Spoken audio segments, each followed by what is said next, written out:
Hello.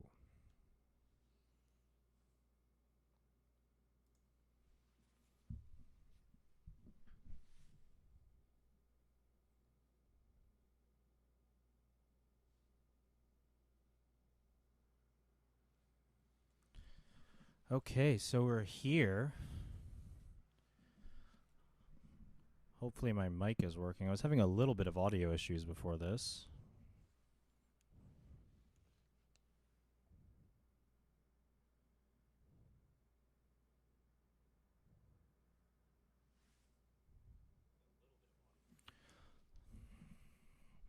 Hello, everyone. This is going to be fun. I'm excited. Okay, good. I'm glad it's working. I'm still a bit new at this streaming thing, so. And right before the stream went on, I was trying to figure it out, and it wasn't working.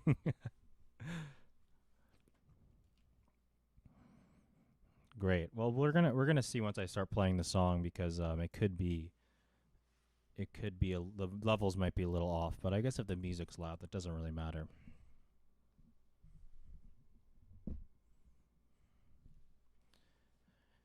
And so today we're going to be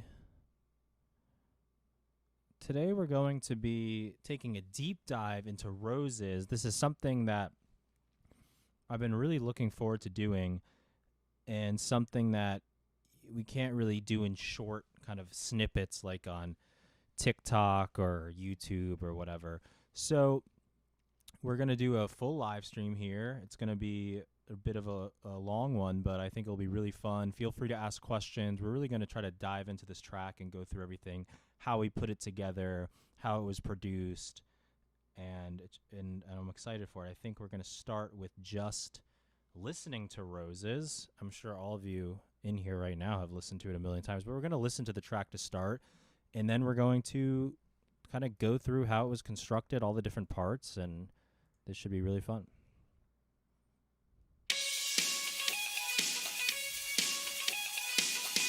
Oh, sorry, I had a filter on that.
we are. There we have it.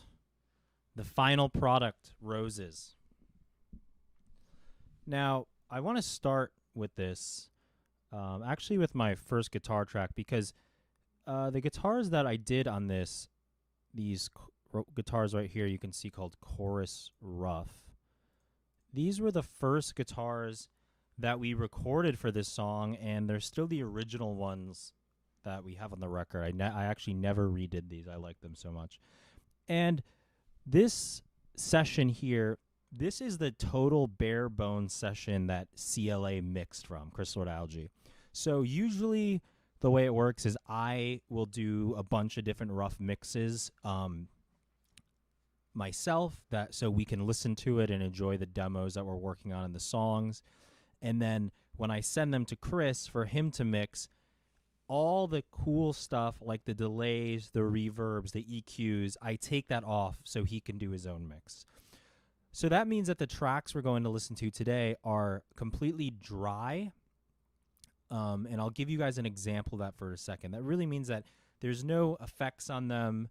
There's no EQ or reverb. Some of the guitars you'll see, I actually will commit to certain sounds, such as chorus or reverb or delay. But for the most part, these tracks are going to be completely dry, so you're going to hear exactly how they were recorded with kind of nothing added to it. So these are the original guitar tracks here, these chorus rough tracks.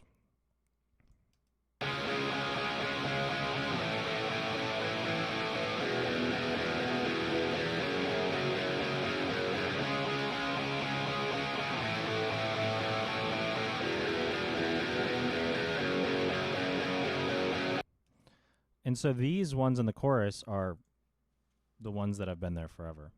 So, for example, something that Chris would do just to demonstrate would be, affecting these, doing some EQ. They're already pretty bright, but, he might put in some more high end like that, or cut some of the low end out. See how this affects the sound. So that's an example of the stuff that he would be doing that would make the song the way it sounds on the single that you guys heard and on the future record.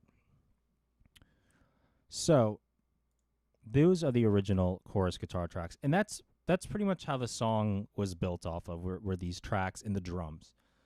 Usually, we're pretty much using drum beats the entire time, like a drum machine or a loop, or I'll do MIDI drums. And then we pretty much do the drums last. Do the rest of the stream in my best CLA voice? Yeah, I can't do a great CLA voice. He's hard to replicate. So I'll get into the drums now. We'll start with that. This would be kind of the first thing we'd have the MIDI versions, not the real versions. And these are the entire drum tracks here. And I'll play it without the kind of fun stuff, and then we'll add that in.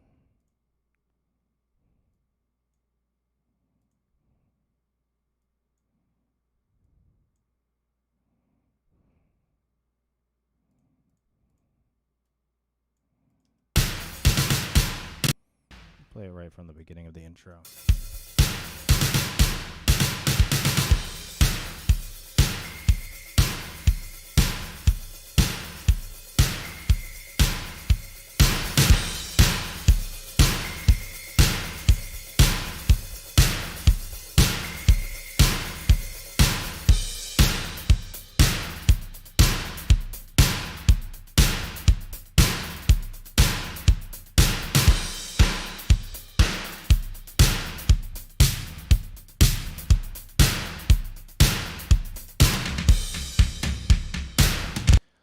So for these drums, this is a little bit of a later version of the session where I committed to a sample for it, but you can hear this is one of the drum mics that was recorded with the snare.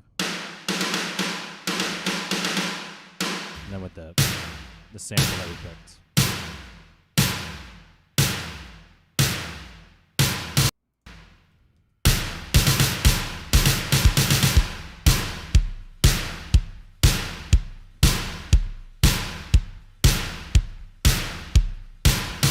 It's a pretty big snare, and that's what you hear on the record. William asks, do you guys usually track drums last for most songs, or is this more about Roses? No, this Roses is what's good about Roses. This is pretty much typical for what we do, and we usually track the drums last. We'll have MIDI drums in here, just playing a simple beat with some fills and stuff like that.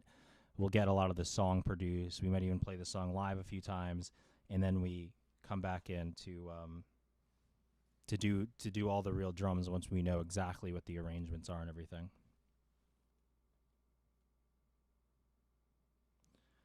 So these are the drum tracks, and then the cool stuff with the drums is some of this percussion that I'll throw in here, which we like to do a lot. We like to add some more I guess you'd say unnatural sounds to the drums. Whoops.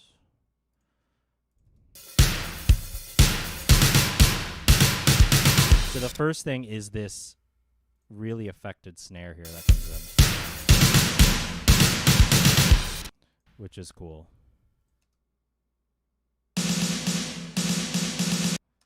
It sounds like a laser beam or something.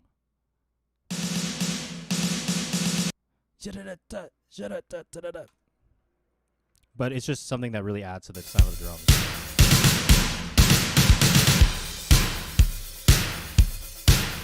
And then for the big hits coming in right after there, we got the big reverb snare.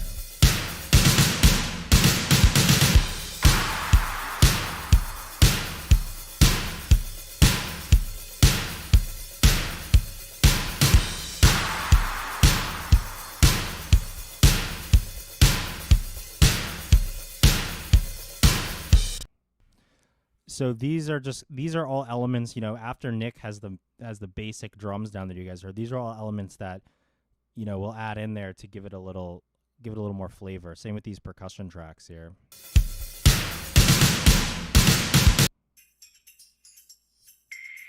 Turn these up a little bit.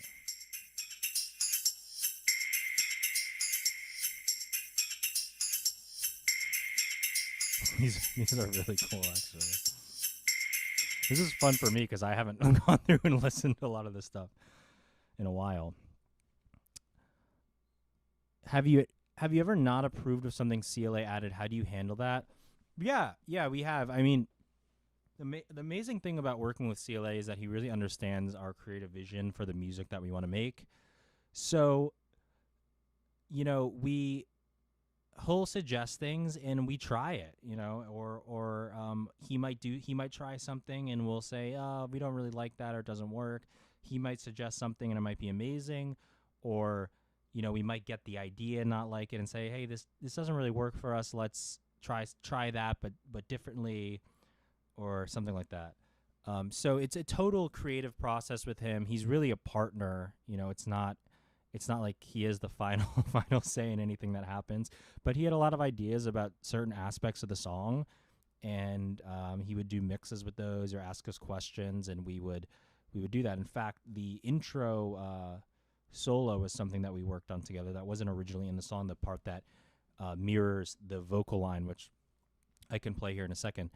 Yeah, Leslie likes those cool percussions, and I'll play them again. They are really cool.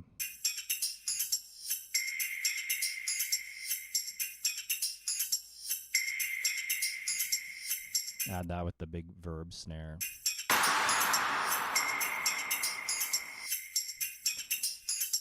And they work really well with the hi-hats too.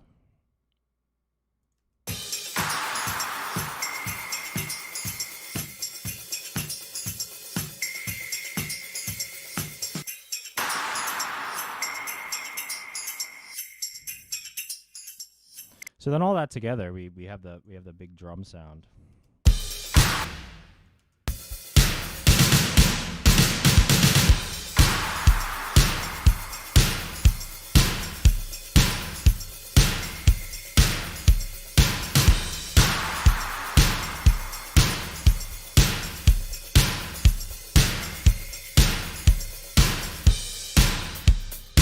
This is the verse here, so it tightens up with hi-hats.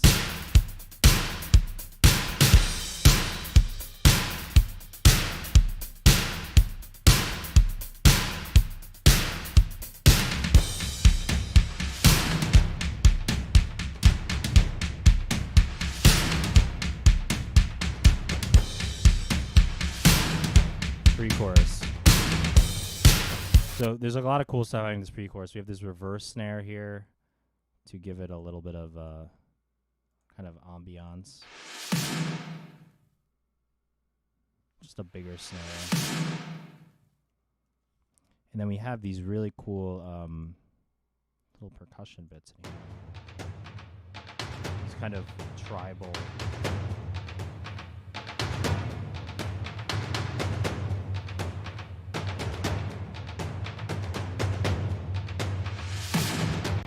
Those are pretty cool in the Moses.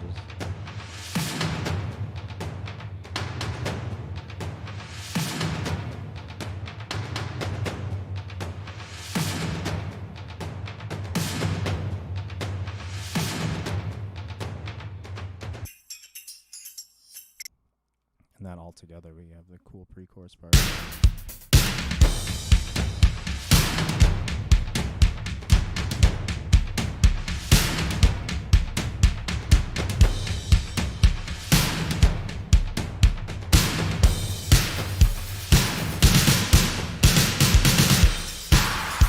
Into the chorus.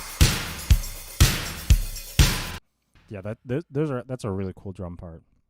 Leslie asked who would be the main people who give you guys the approval to release songs like these.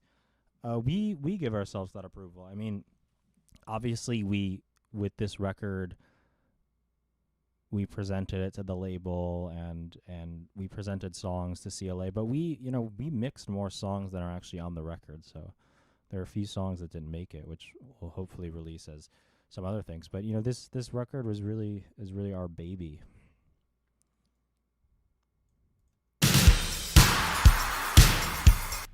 I want to check out we're still in the drums. I want to check out the bridge. You want me to do a deep dive on Camouflage? Yeah, I'll definitely do that when that one's out at some point.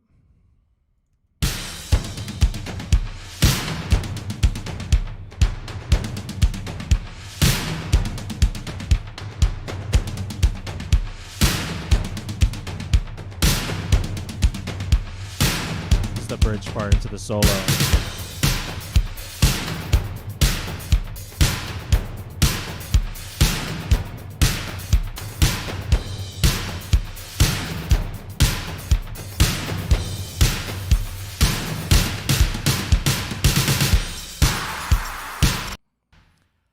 Pretty cool stuff. William asks, are all the percussion parts done by Nick, or is that some of you other guys adding those extra percussive things?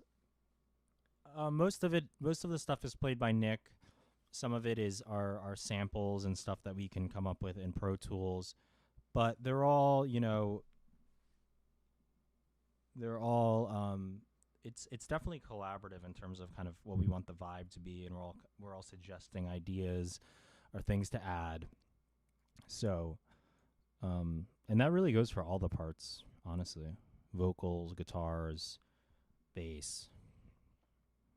So those are the main drum tracks. And there's a good mix of the just raw drums on themselves, some, cool reverse snares, reverbs, percussion parts. And I'm just going to play it a little bit of the chorus one more time because we're going to go on to the bass and check that out too.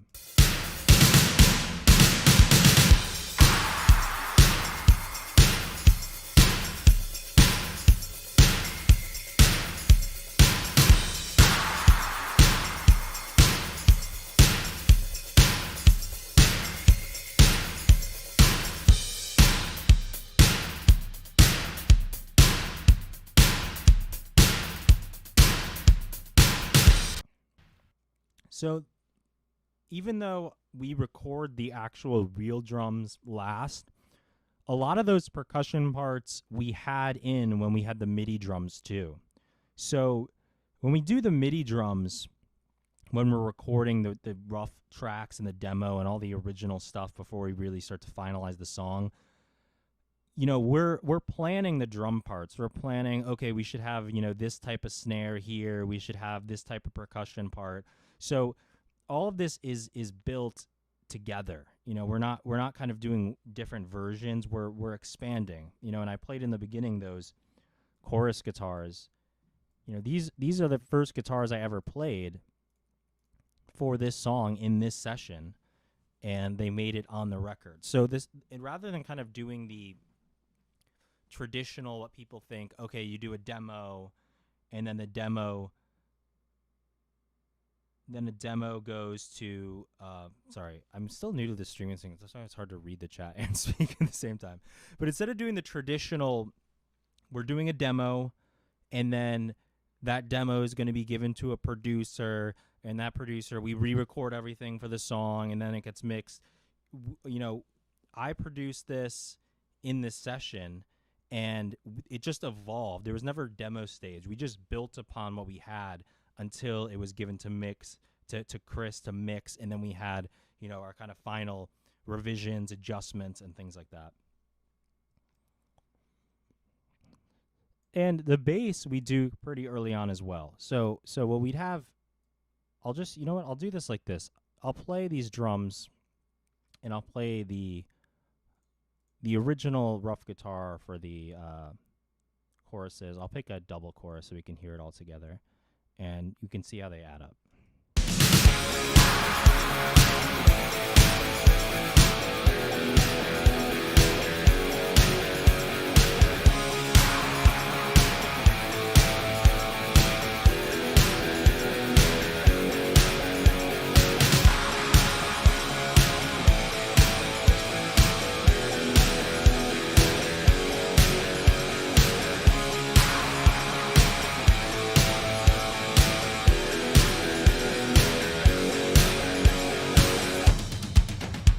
So that was what we had right at the beginning. The chorus, chords, and drums.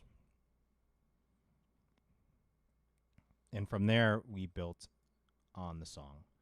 And the next thing that usually comes is the bass.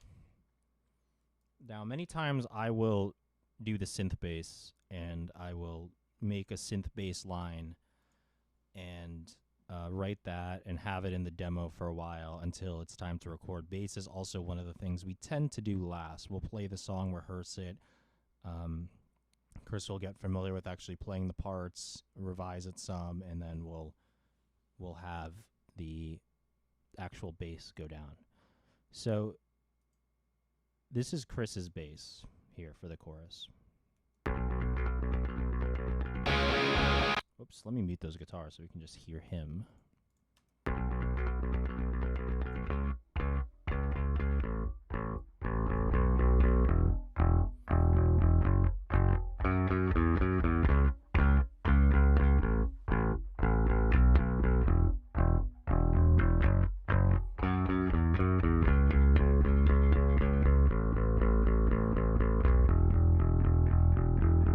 So in the second half, instead of kind of playing the funkier, more percussive bass line, this is the uh-oh part. So he's really digging in there, to make the second half of the chorus bigger.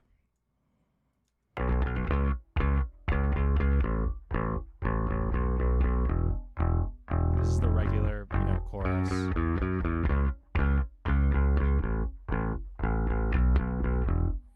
And then when we get into the oh-ohs on the second half of the chorus, bum, bum, bum, bum, bum, really pounds it away there to go with the guitars. And something that I really like to do, and I think, a lot of bands do this now, but something I really like is also having a synth bass that plays with the bass. That way, when you get into mixing, you can have the electric bass, the real bass, punchy, sticking out without it being too muddied, but then have a synth bass under it that's just really lower and giving that kind of that more bassy sound to it. And this is our synth bass that's in the choruses.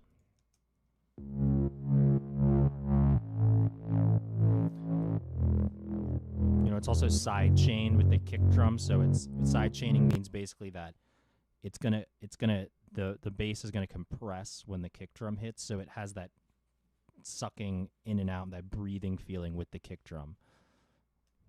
And I'll add the kick drum here in a sec so you can hear that.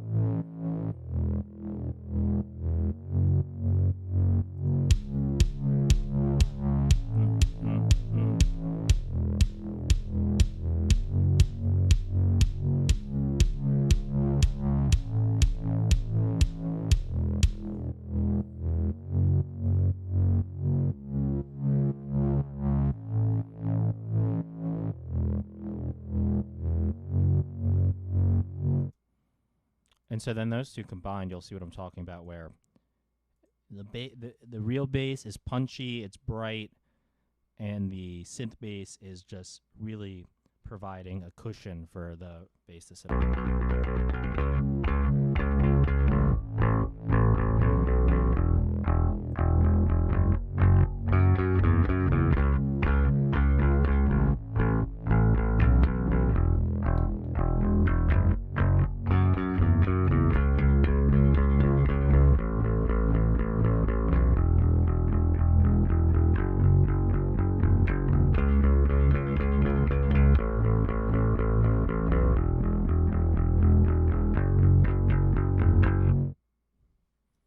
It's pretty cool, I think.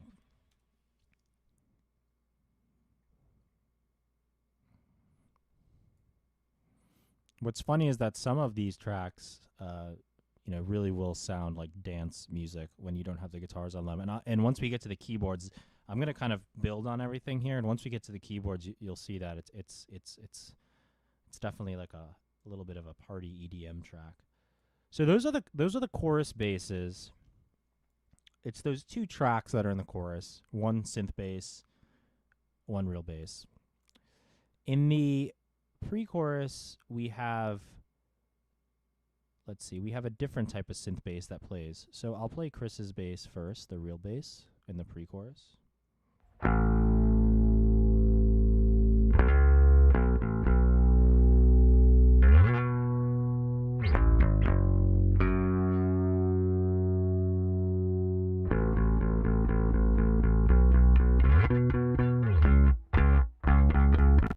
That's pretty cool. I'll play that one more time. So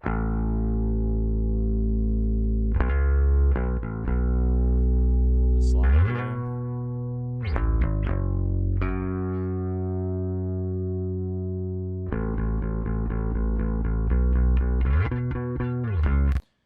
And then with his bass, we have the synth bass as well, but it's a different sounding synth bass, so you can see it's on another track here.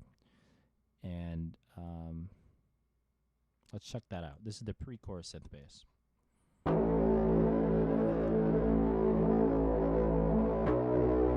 This one's a little more evolving.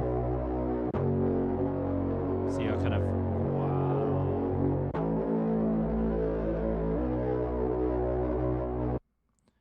That's because the pre-chorus is this spacey, more slowed down section. So that bass, with that movement it has on it, is really cool, and it works really well with his bass.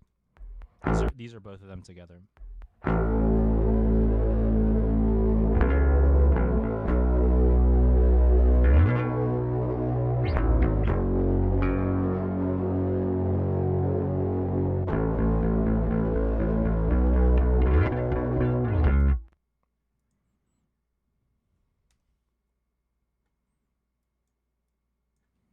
And that's what gives it really that kind of the more evolving sound to then go into the tight chorus. And I'll play now the synth bass, real bass in the pre-chorus, in the synth bass and the real bass in the chorus, and you can hear how they go into each other.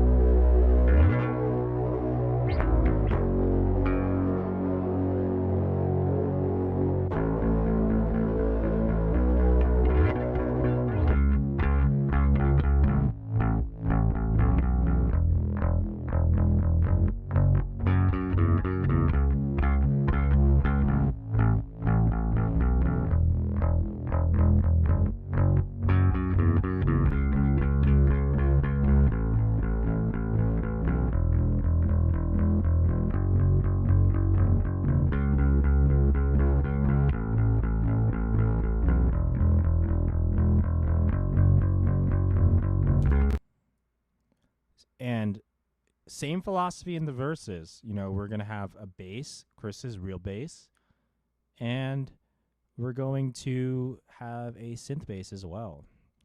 And this synth bass, because the verses are much more aggressive and they're that really percussive, we're going to want a bass, or we wanted a bass that matches that highlights that.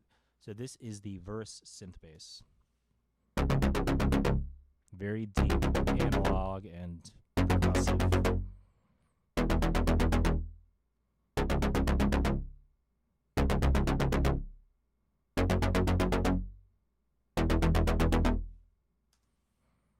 Very heavy synth bass, and that with the real bass.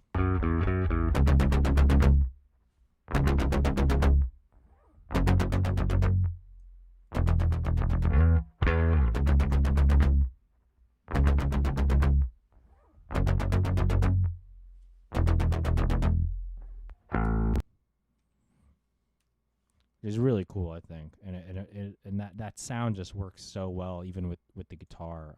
I'll just play the synth bass with the guitar there for now, just so you can hear. And we're just trying to match sounds as best as we can.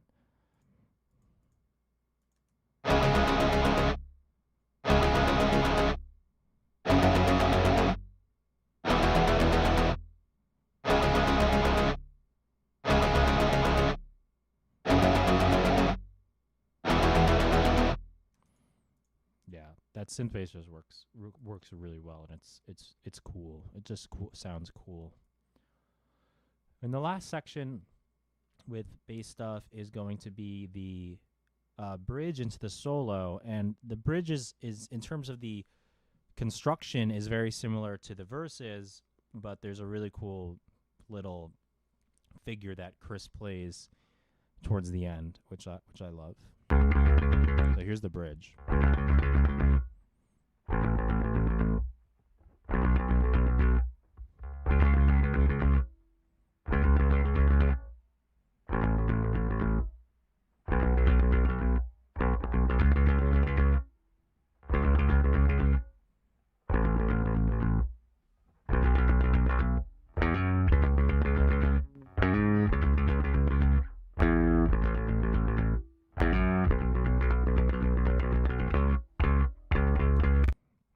And that's played with the synth bass as well.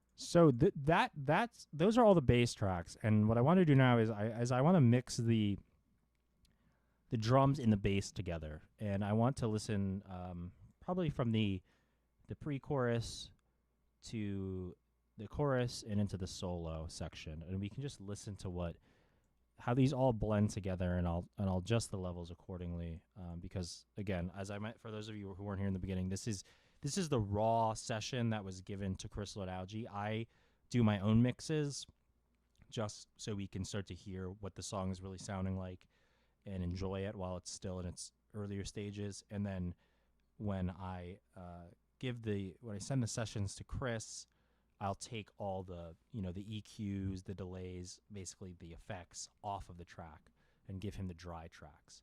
So let's listen to the bass parts with the drums here, starting out of the second verse.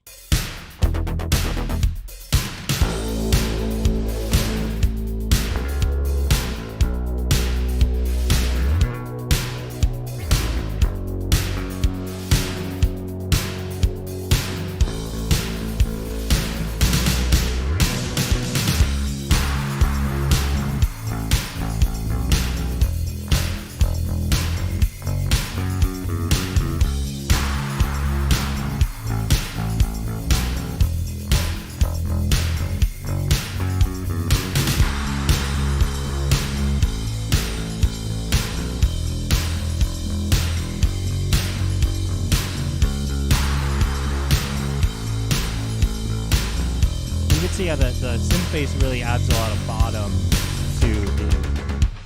and power to the bass itself, especially combined with the drums.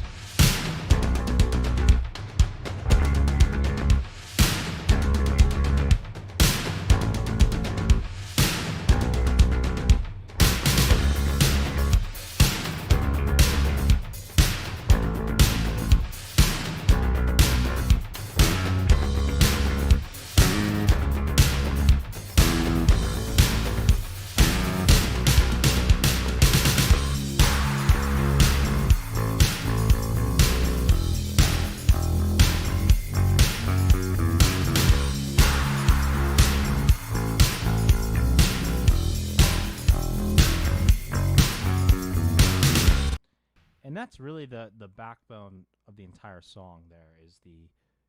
It's a very rhythmic song, so you want to have a strong bass part that's powerful, as well as drums.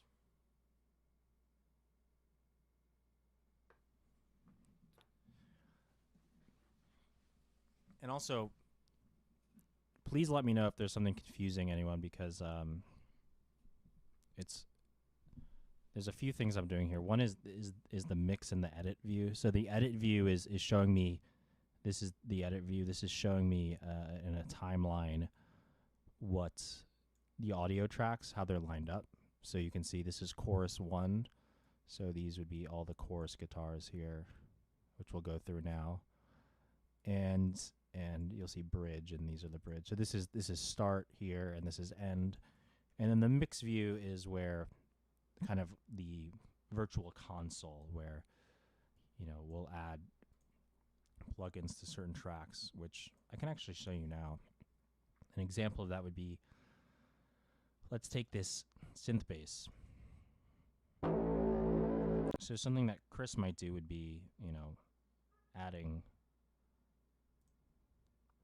a plugin to change the sound and make it fit into the mix better. This is a preset that I made for my synth basses, and we'll just A/B them real quick. This is without this effect.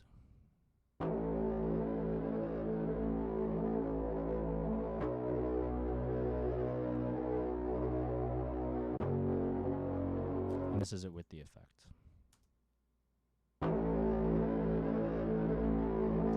It's subtle, but you can see you can add more high end to it, depending on how you want it to fit in the mix. You can add some gain, you can roll off some the EQ, and every track, you know, would have something like this on it.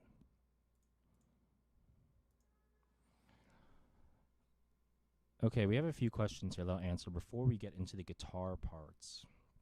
Dana Lane asks, was the synth bass added to final recording in the very beginning of the song? I don't quite remember being so prominent in the early recordings.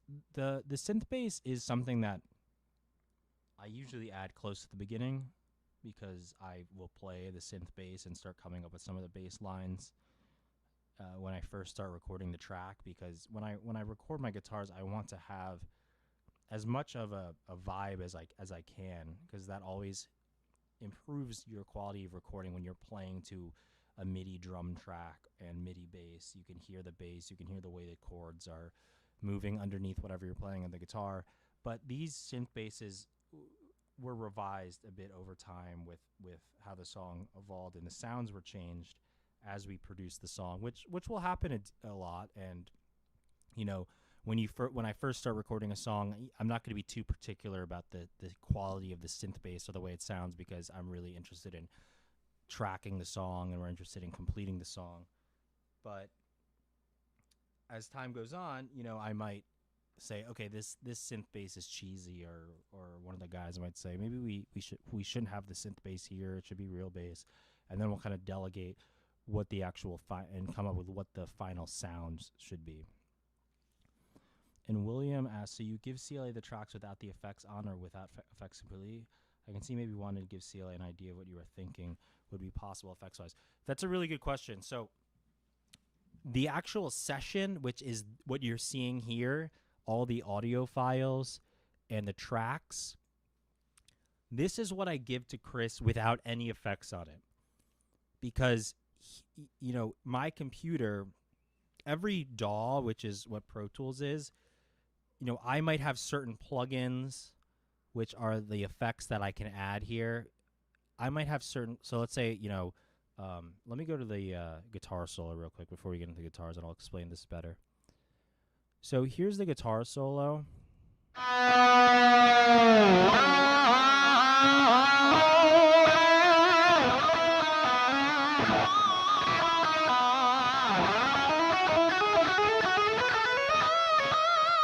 Now, there's some delay on that already, because I like to commit to certain sounds, and I think actually Chris had me run that off with a delay I had.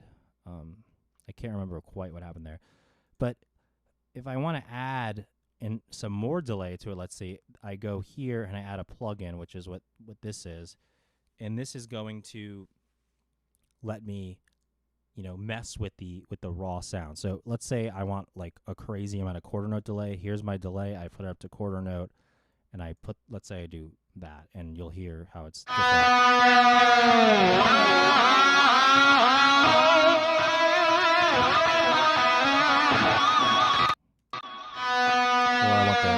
or I want it to be a little bassier. I can move the bass up.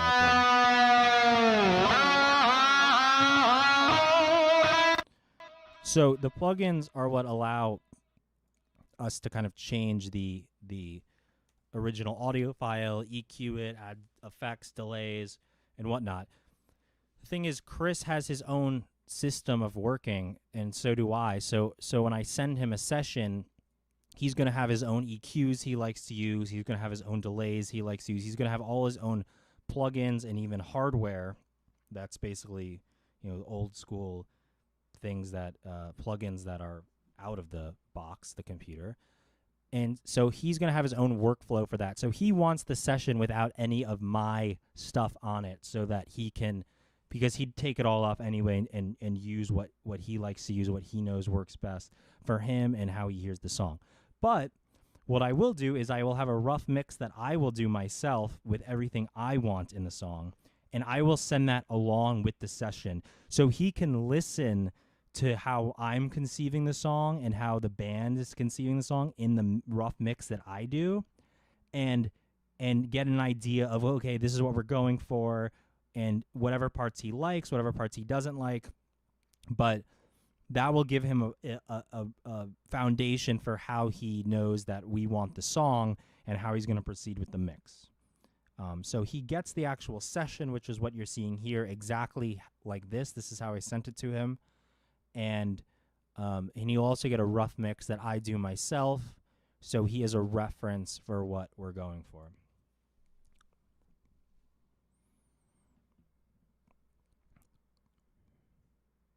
Okay, we'll see ya. Sorry you have to go, but yes, we'll save it.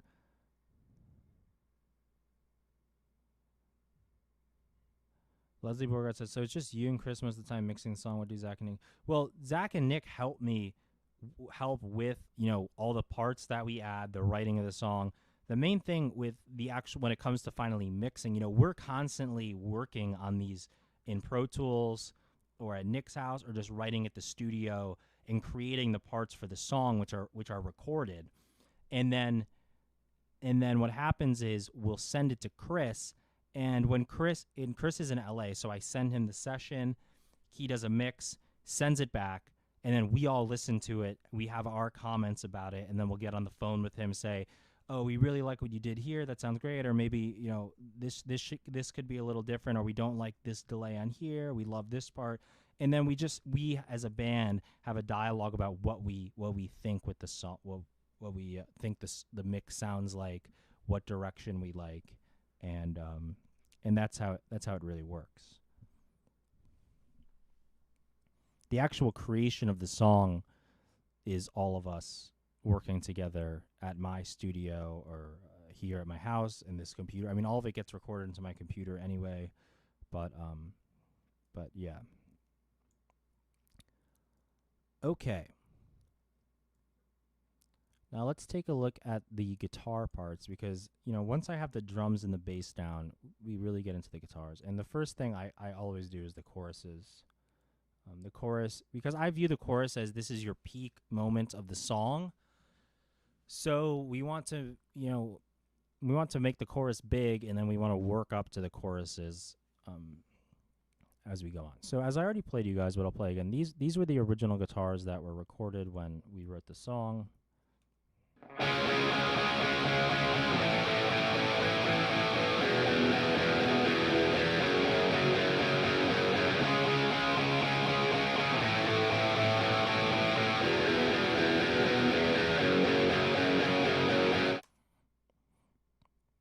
And those are just the power chords. And as I said before, those were the original. These guitars here made it to the end. They survived all the other cutting and revisions. And these were the first guitars that I recorded. Now, along with that, we have some other cool parts. We have this line in the chorus here.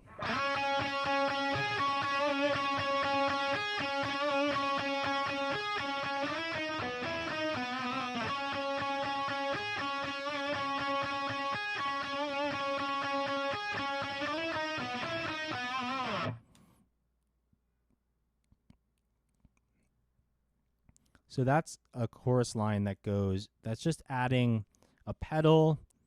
It's adding some texture. It's hooky, and at the very end there, it actually is copying a little bit of the vocal lead with this part. Oh, her roses are red, her roses are red. She's on the table getting down with her friends singing.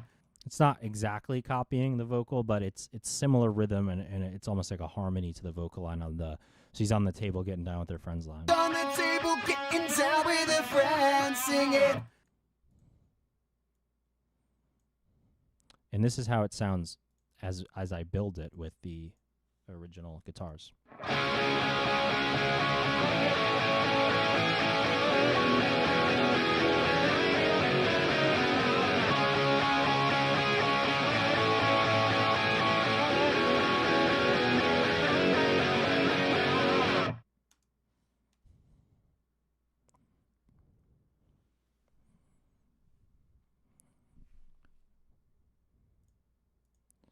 Okay, we have a couple questions here.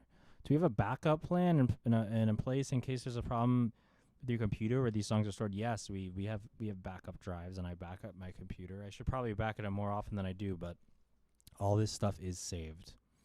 And Dana asks, does any of your individual music influences come through unintentionally during recording, but you recognize it later? I can hear so much of Phil when you isolate the guitars.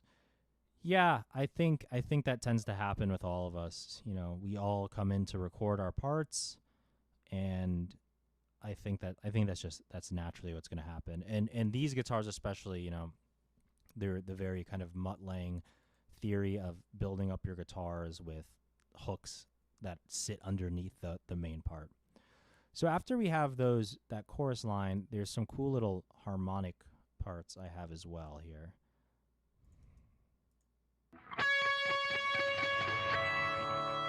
These are just, this actually is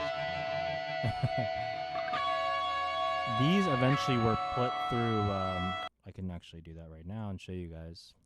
They sounded a little weird while they're dry. But what I'm going to do here is I'm going to make a bus, which means I'm going to take these 3 tracks you just heard, and I'm going to put them all on the same track pretty much. We'll just say core, harm, bus.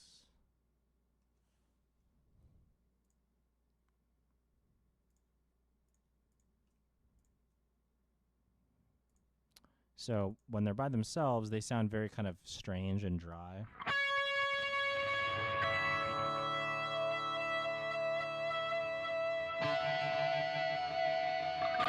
But what happens in the record and then the demos I did was, you know, I'll just take one of these. This isn't exactly what happened, but it will give you an idea of, you know, kind of.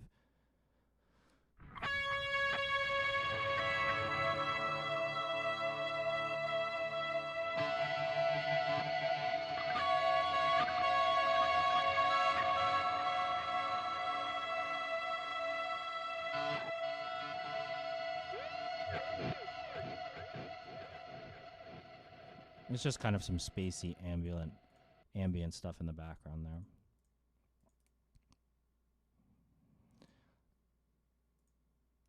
And then the final bit of the chorus is we have the hooky guitar from the beginning.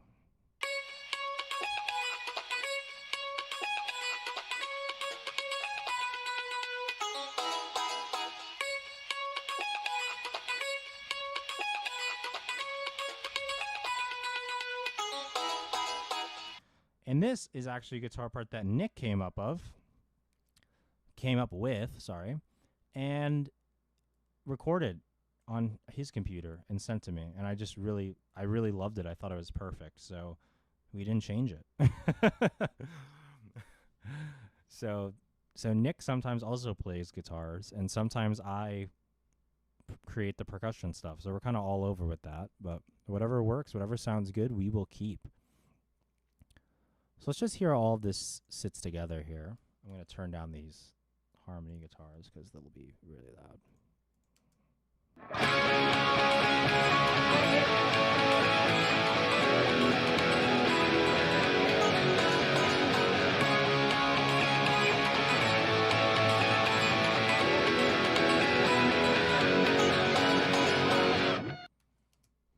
I'll actually go over to the second chorus so you can listen a little bit longer.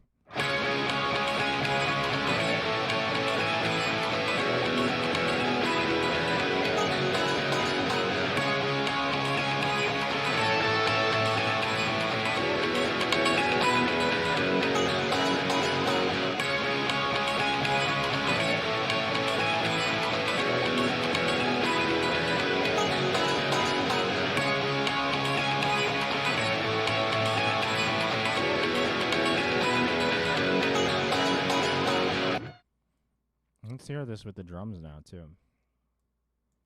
We'll add the drums, then we'll add the bass.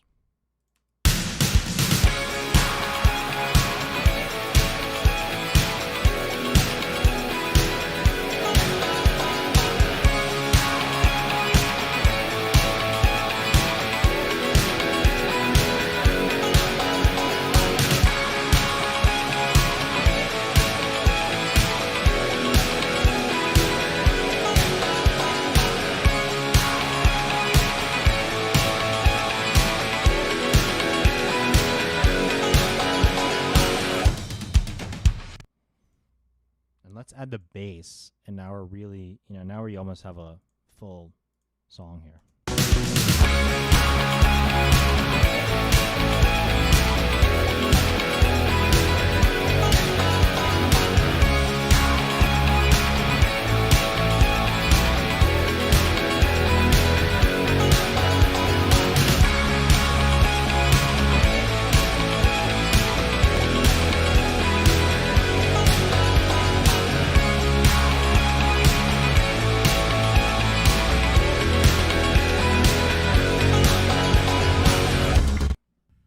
There's your chorus with the guitars.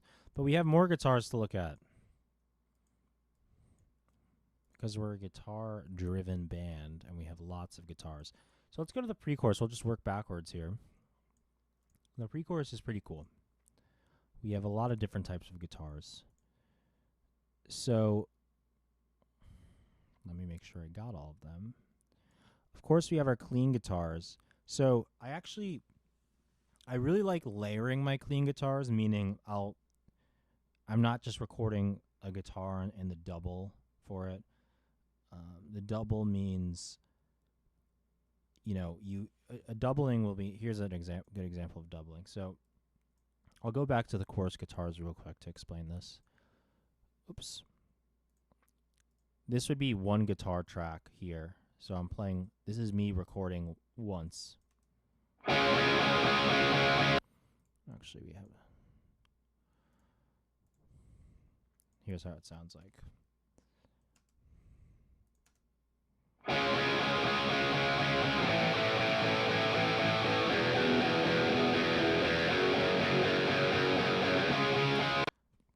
So that's one guitar track. What I will do for almost every guitar track, even the solos sometimes, is I will play it again. And in this case, I pan them. So this guitar, everything was recorded, so it just was straight ahead of me. Now when I record the double, I'll move one guitar all the way to the left, as you see here, and this one I'll move all the way to the right, and it will just give it a bigger, more open sound with the double, like you'll hear now.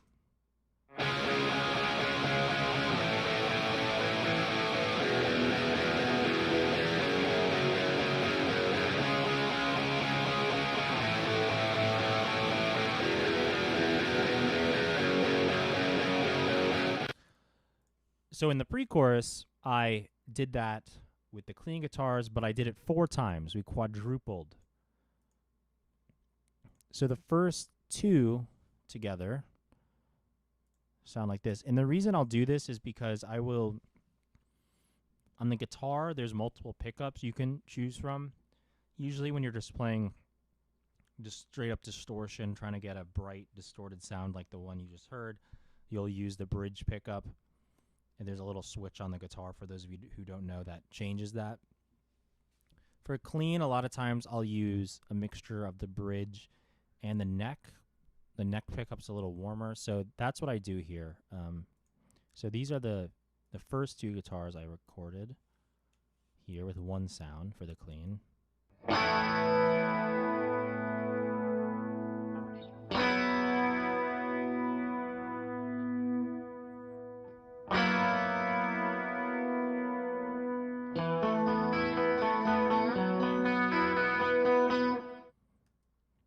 And those are just the main, there's a little arpeggio at the end, but those are just the main block chords.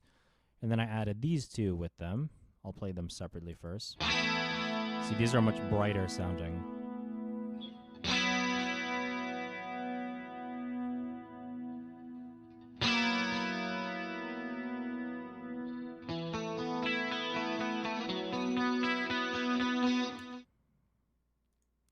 And then we have all of them together.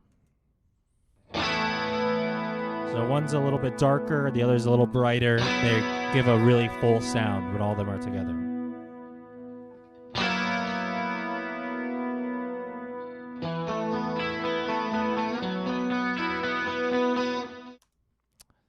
And there's also a part, if you're an attentive listener, that you might think is missing, is this part that happens. So those are all just single notes, and there are two guitar tracks doubled, and I actually added those with the other one, so that part isn't being played all together like I do live, because I actually wanted to do a slightly different, more fuller chord voicing, and it was hard to play this arpeggio while doing those chord voicings. So when I add these all together, now you'll hear the full part.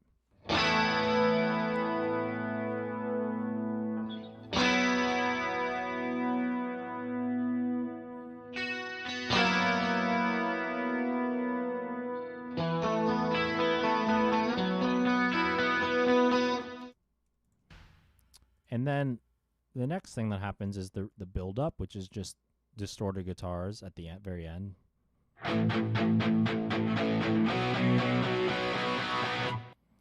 And of course, we have our little solo, our little lead line. Now, what's cool about this is this, again, I did a quadruple, but one of them is one octave and the other is the octave down. So that's the high octave. And then the low octave. And these are pretty loud, so I'm going to turn them down because I'm going to play everything together here.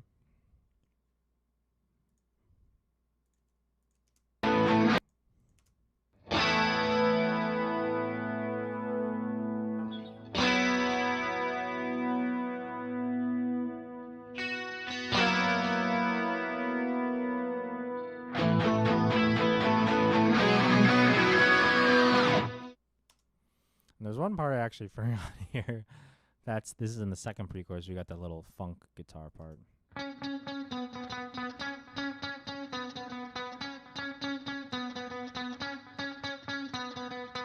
So here's the whole bit again with all the pre-chorus guitars.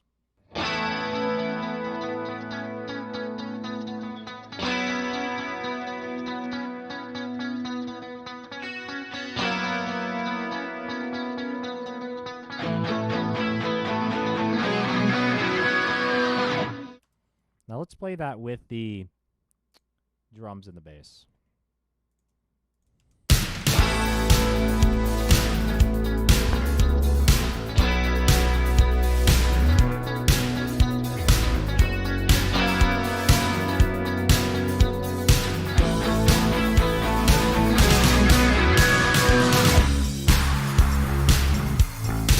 And there's your pre-chorus. I love playing pre-chorus guitars, especially when they could be nice and clean like that.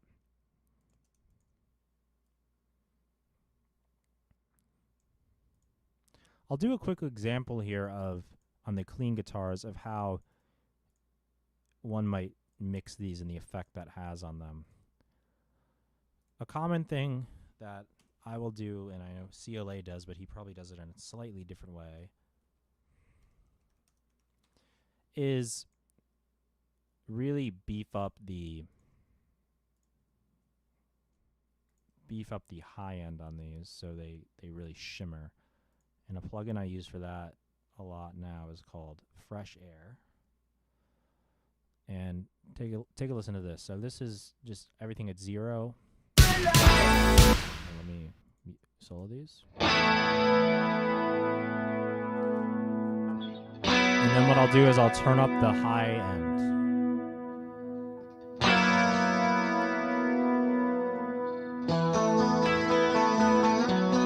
So they're much more.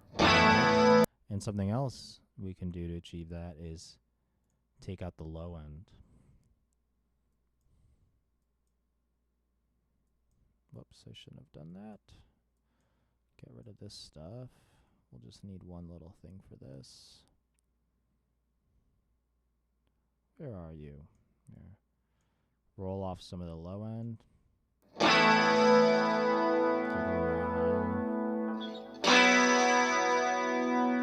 See, it's a huge difference now.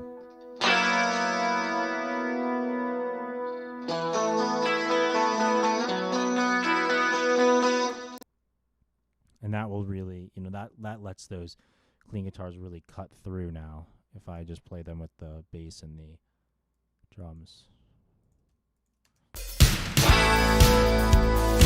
It's much brighter now. And they don't get lost as much in the mix.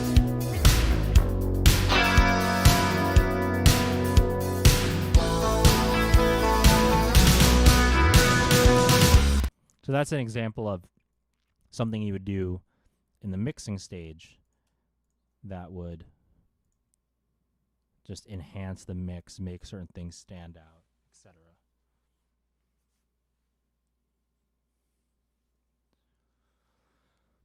William asks, do you use reverb on your pre-chorus, clean stuff from your rig, just Pro Tools or a combo? It totally depends.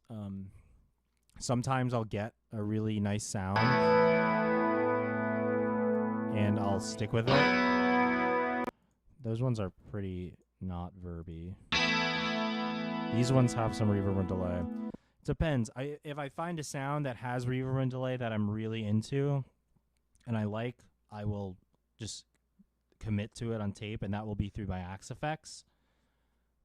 If it's not something I particularly like, and a lot of the times I will just,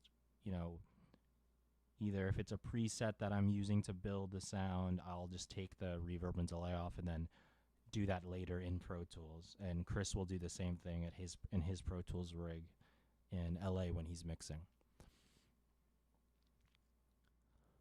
Okay, so let's go to the verse here. The verse is pretty simple. We'll go to the second verse. We have our verse guitars, which I played a little bit of before. These are just the very choppy, percussive power chords.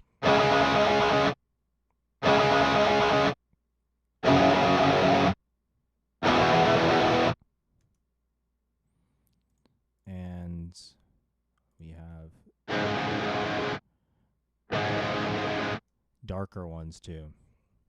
So these ones I was playing like regular power chords.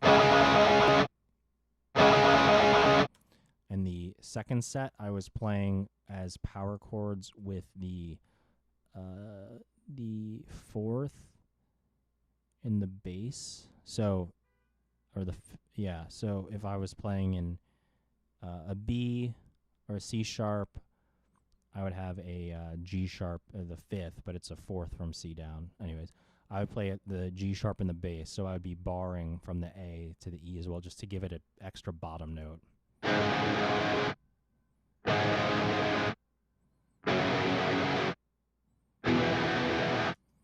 So these together, it just thickens them up a bit.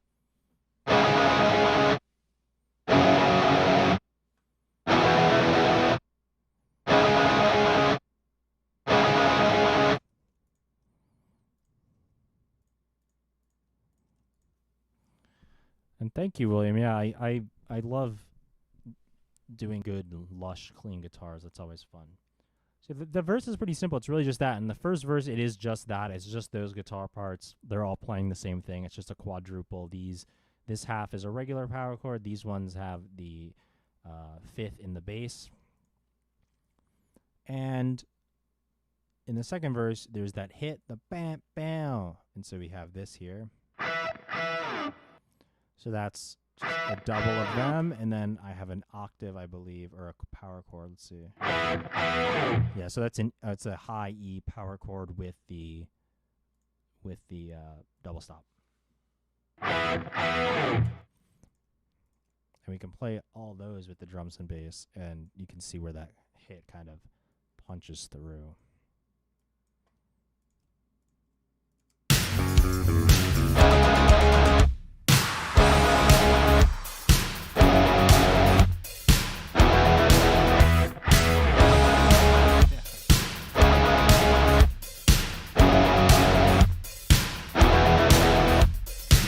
Okay, so let's before we get to the bridge and the solo guitars, let's just take a listen through from the second verse to the pre to the chorus, and then we'll dissect the bridge guitars there.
Okay.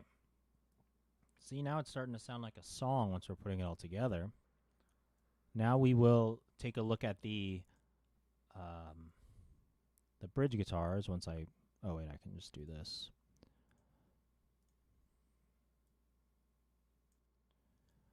And Leslie asked the question, when you're building the mixes, do you ever have those chill-worthy moments where you just know that you've got something really special coming together? Yeah, we will have those moments. The problem is you have moments like that when you first start working on a song. Oh, this is so great, this is so great. And then when we're all together and it's a few hours into it, then you start having the moments of, is this good or does this suck? When you're working on a song for a while, you start to kind of lose all perception of what it should be sounding like. And you have to take a break. So yes, there's always moments of exuberance, and there's moments of total despair of, this song is horrible. What are we doing? We wasted all our time on it. But that's usually just because you start going a little loopy once you've been listening to the same thing over and over again and you're working on a song. So it's always nice when other people seem to enjoy it. That's why we like playing a lot of our songs live before we finish them. It's a good test. Okay, the bridge part. We have our bridge guitars.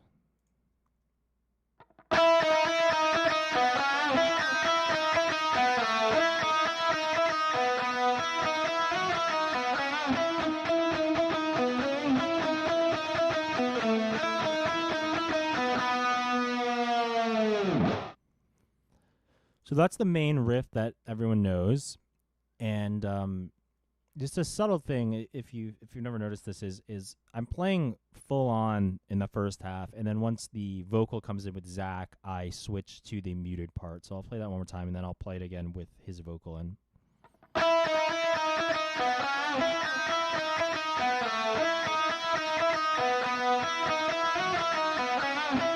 So now it's muted because he's singing over this just to make it a little more subtle. And with those, I have a bit of a harmony on it.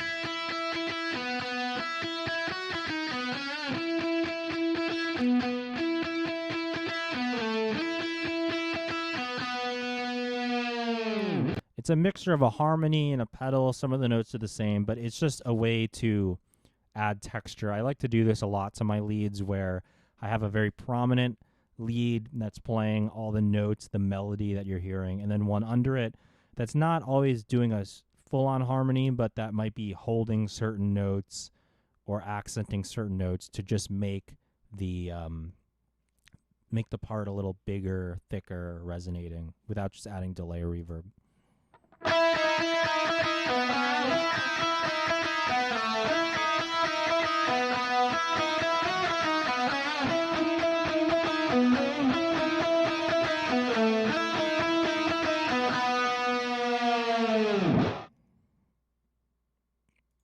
And then with that, we have the clean part of the bridge, and this one is just 2 guitars here. And this goes into the solo, so I'll just play this part through.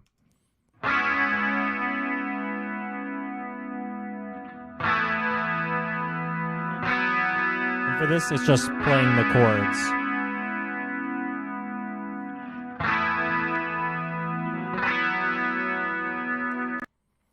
And that goes into the solo. So all that together sounds a bit like this.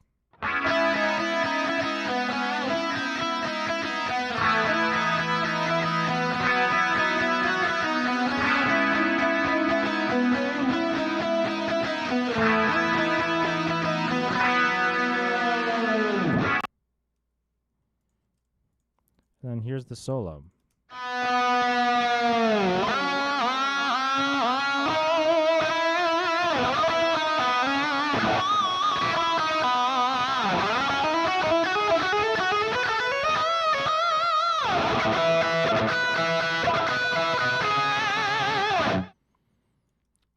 I don't know how obvious this is to most people, but my favorite part about the solo is that it ends with the "she's on the table getting down with her friends" line. She's on the table getting down with her friends. This is something I always like to incorporate as much as I can, and the making the solos thematic, adding some of the melodies from the song in it, just to make it familiar, build up the song, and not just total shredding without having anything to do with what the vibe of the song is or what we're listening to. Okay, I'm going to play all those guitars together by themselves, the bridge and the solo first, and then we'll put it all together.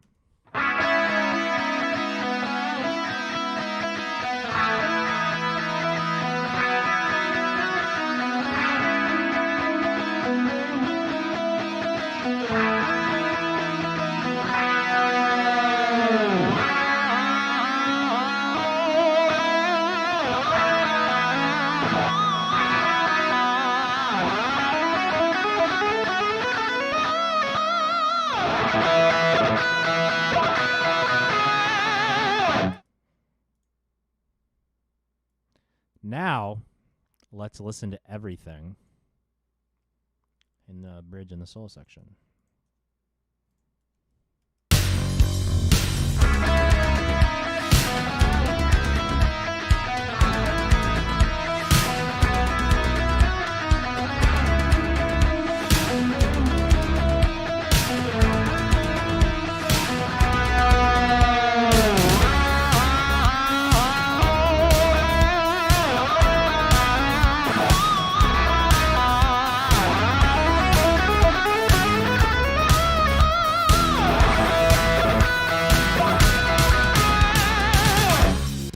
Another subtle thing I just noticed that I forgot to point out is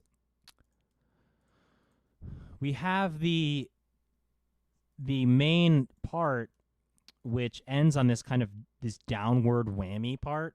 This. And the solo starts on a bit of a fade.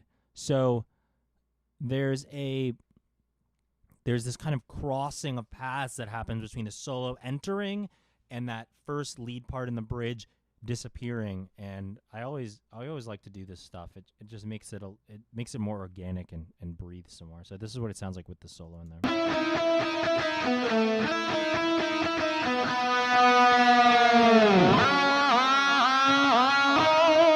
No, play that one more time.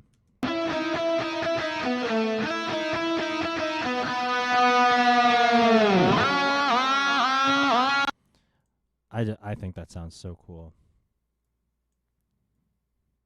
And oh, I forgot to do something as well. I'm gonna play Zach's lead part with my lead guitar, so you can see why I did the bit of muting there. So the muting comes in the second half, so that Zach's voice just has a little bit more room to breathe in the track.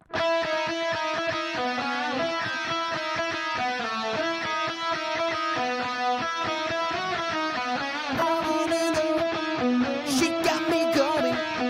I need to know how she can make me change. And that's the majority of our guitar parts in terms of the overall parts, but I will play you two other things that are a bit harder to notice in the full mix, just because they're subtle parts, but there's a pretty cool end solo that happens. And this is the solo in the end. This was a later edition of the song. This was something in the demo stages, the early stages of creating the song, pretty much up to CLA getting the mix. This didn't exist. This was something that we decided to add at the very end. The vocal and guitar complement each other so well. That's cool. Sometimes everyone wants to always make things a little more complicated, and sometimes it's fun to just have the guitar and the vocal doing the same melody, basically. I think it's really powerful, and it works well in that section. And I'll get around to the vocal. I'm going to play these two other guitar parts. Then we'll do some keyboards, and then the vocals there's a lot of vocal stuff we can look at too, which will be fun. So this is the ending solo. This is the outro of the song. And I'll play that first, then I'll play it a little louder with all the other stuff that's happening.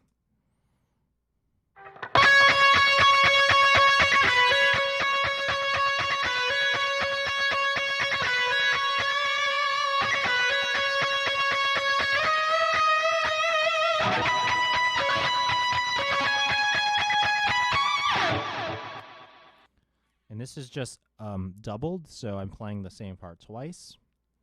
And I actually have some effects here on this. I left these in. As you can see, these are called Chris Lord Algae guitars. I think I left these on to show him that I am a customer of his. And now I'm going to play this outro solo with the guitars and the drums and the bass in, so we can just hear everything.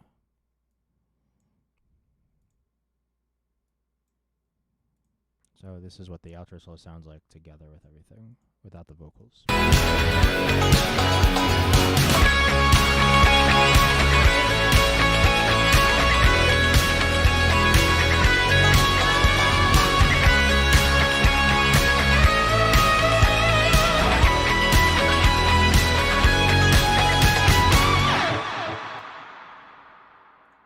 Pretty cool, I think.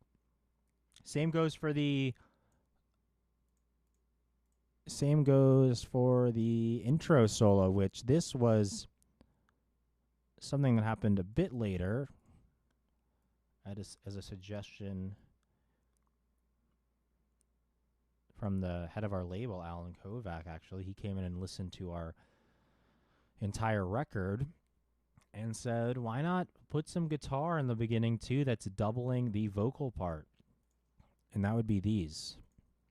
These are 4 guitars. One's doing a high octave, which I'll play first, actually, and one's doing a low octave.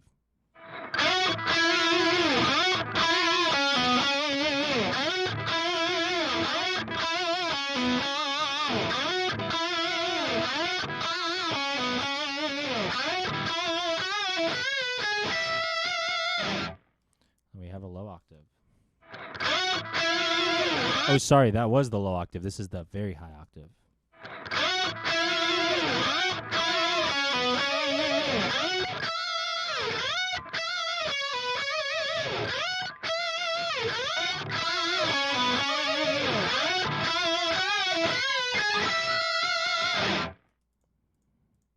Okay, Leslie, I'll catch you later. Who knows how much longer we'll be going for, because there's still a bit of the song we have to get through. And the next part I really want to focus on. Yeah, William. Yeah, it's. I think it added a lot, and it's just kind of it gives the intro more of a bigger sound. It really just kind of amps it up to the beginning. And actually, you know what? Let me play before I go on to the keyboards. Let me play all the parts without the vocals because we're saving those, just to show the beginning here with the solo.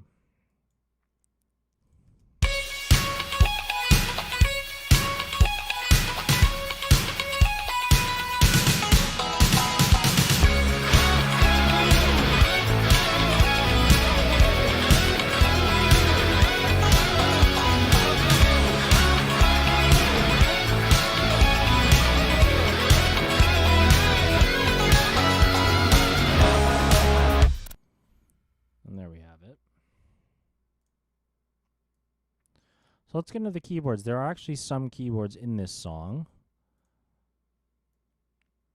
And we'll start in the chorus again. The first real keyboards we have are a kind of pad here. And this is in the chorus.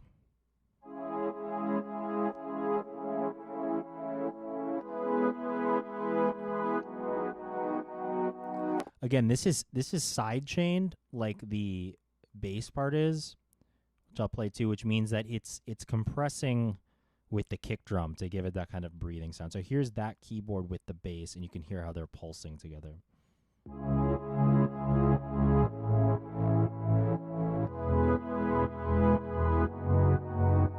And I'll throw the kick drum in there so you can hear how it's pulsing with the kick drum.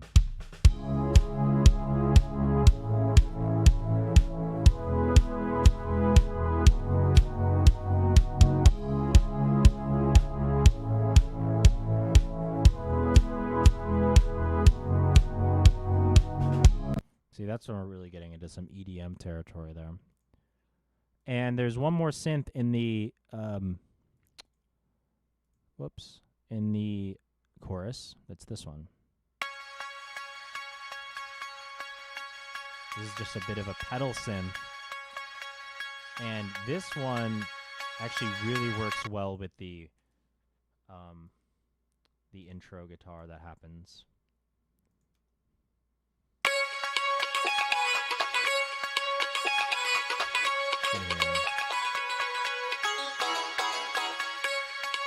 It's accenting it.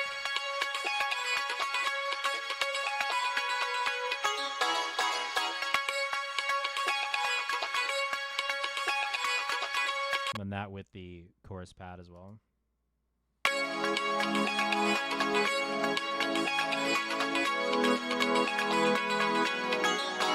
Bass.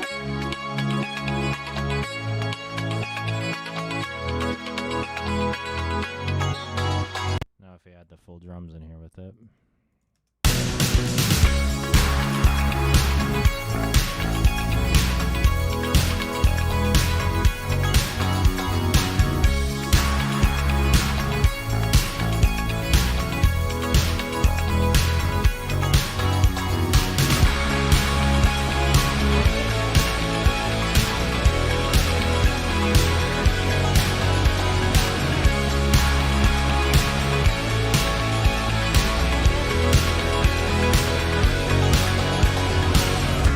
So those are the main keyboards that are in the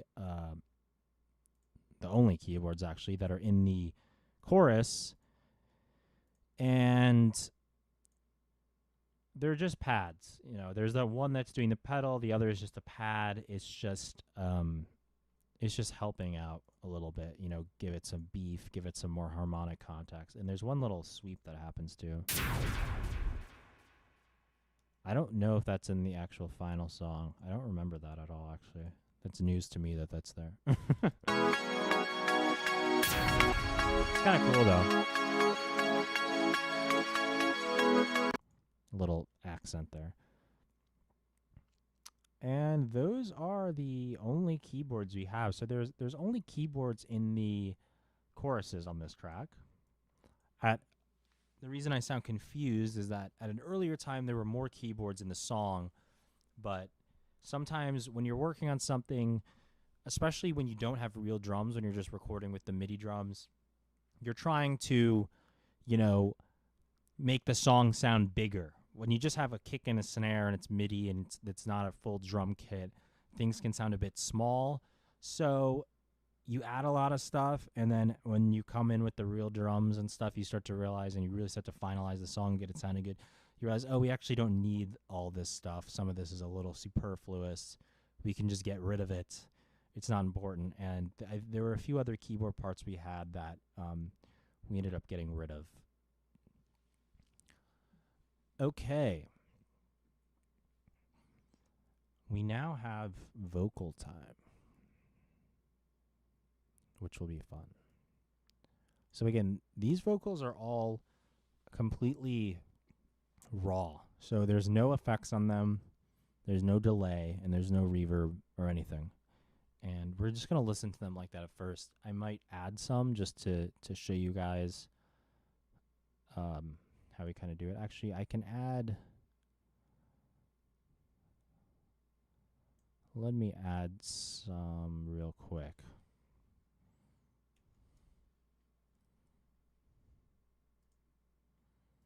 I'm still here, don't worry. I just am hiding my screen because I don't want you to see our secret new stuff that I have as I load something up.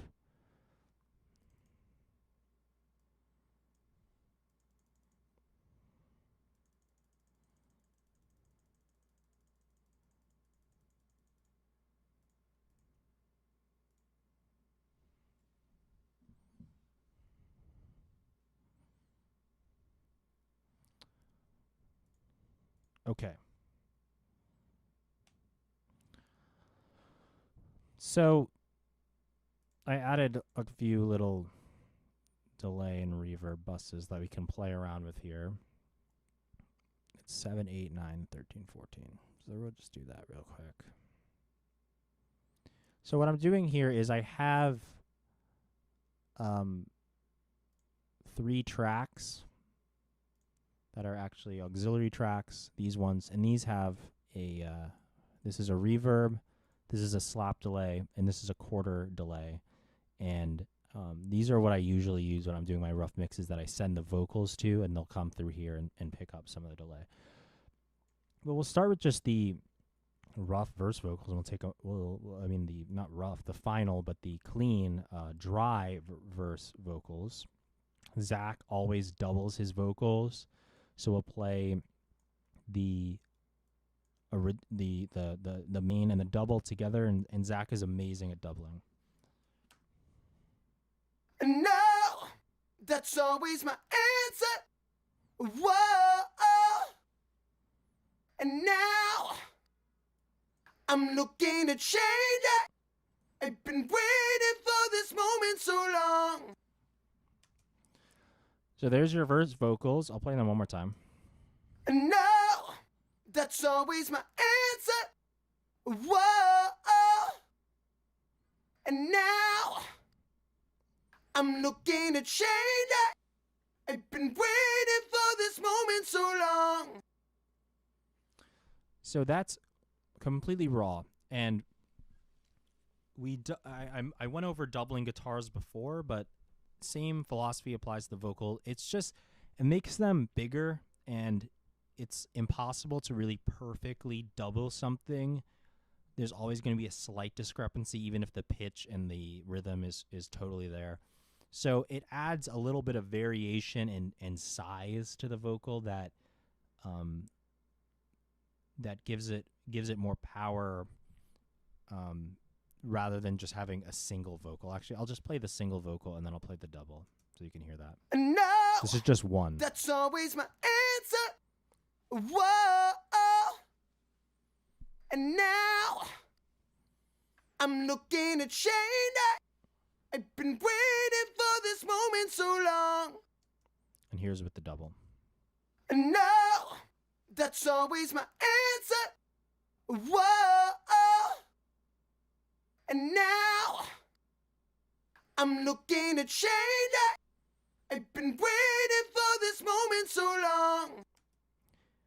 Now, these vocals, I'll just do a full vocal treatment on this right now to show you guys how vocals change with EQ. Oh, I don't want to do that.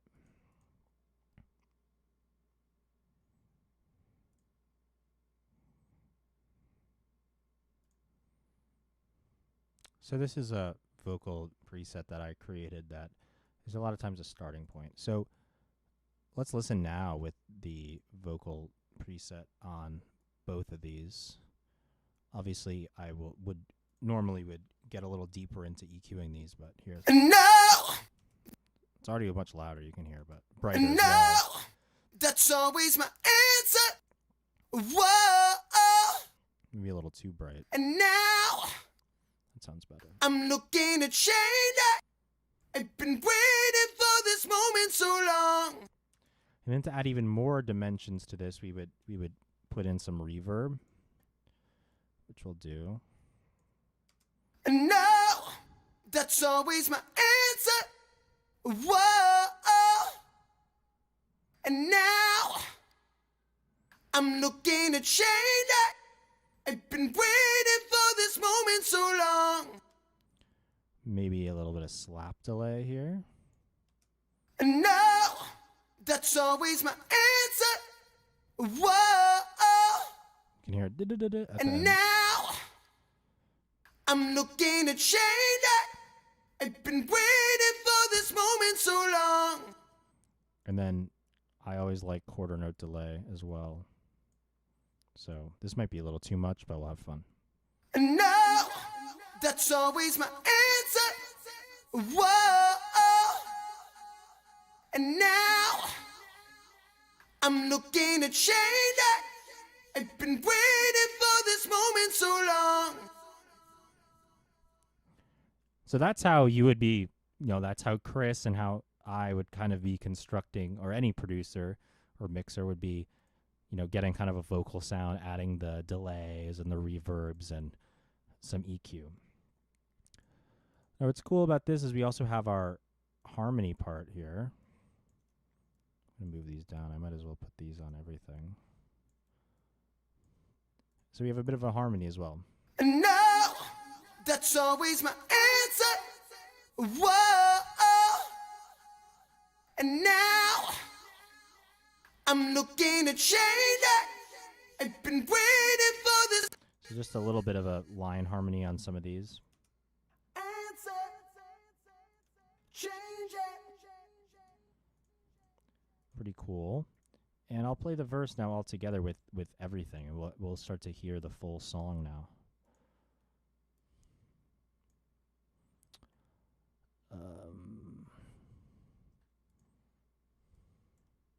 Do that. Change. And no, that's always my answer. Whoa, and now I'm looking to change it. I've been waiting for this moment so long.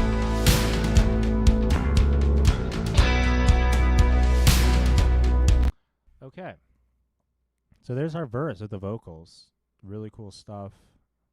I really love that verse melody there. And for the pre, we just have one lead. There aren't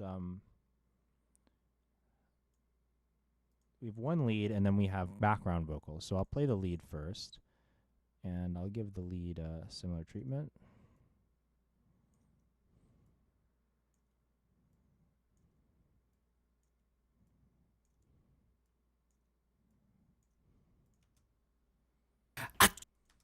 And there she stands in the light. I don't know how she does it.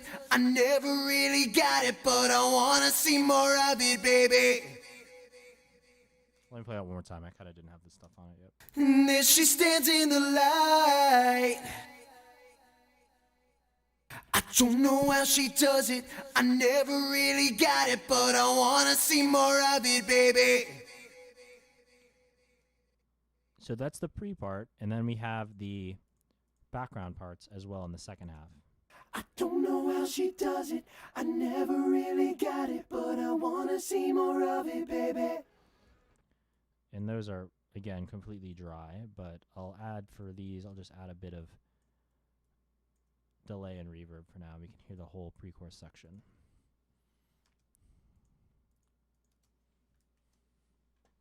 And there she stands in the light.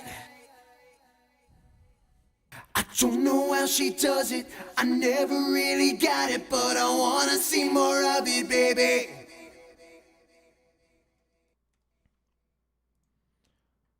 So that's the whole pre-chorus part. And now let me play that with everything else.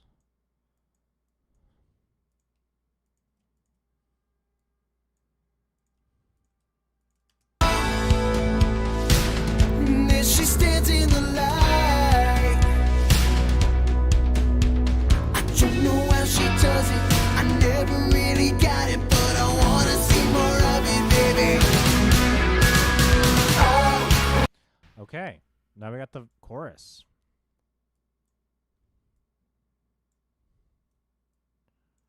Chorus leads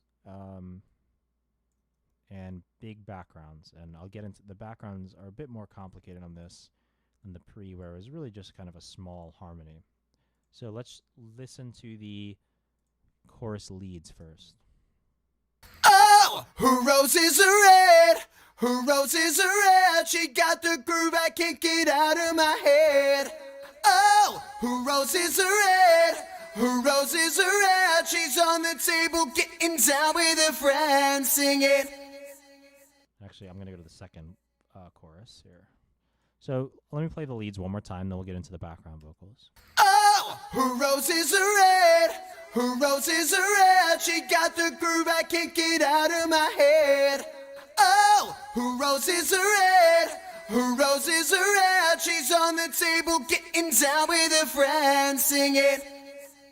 So that's the main lead part. Now, for the backgrounds in the song, there's two sets of backgrounds. There's one set that's just Zach singing his backgrounds. And then there's sets where Zach, Nick, and I are singing the backgrounds. Oh, her roses are red, her roses are red. So this part, I was mistaken. This part is actually just another double that Zach's doing on his part here. This is the first set of real backgrounds. Oh, her roses are red, her roses are red. And so he's combining that falsetto harmony with his melody backgrounds that sound like this. Oh, her roses are red, her roses are red. Oh, her roses are red, her roses are red. And that's just Zach. And that's what it sounds like with his chorus lead part. Oh, her roses are red, her roses are red. She got the groove, I can't get out of my head. Oh, her roses are red, her roses are red. She's on the table getting down with her friends singing. Okay, Leslie, I'll see you later. Now, in addition to these, we have a gang background part. That's all of us singing. Oh, her roses are red. Much her more roses aggressive. Are red. Oh, her roses are red. Her roses are red. Much more aggressive part. All of them together sound like this. Oh, her roses are red. Her roses are red. She got the groove, I can't get out of my head. Oh, her roses are red. Her roses are red. She's on the table getting down with her friends singing. So let's, there's actually one more part that we have in this, which is it only happens on the second chorus in the outro, which is in a little ooh-ooh, which is all of us singing. Ooh, ooh. Ooh, ooh.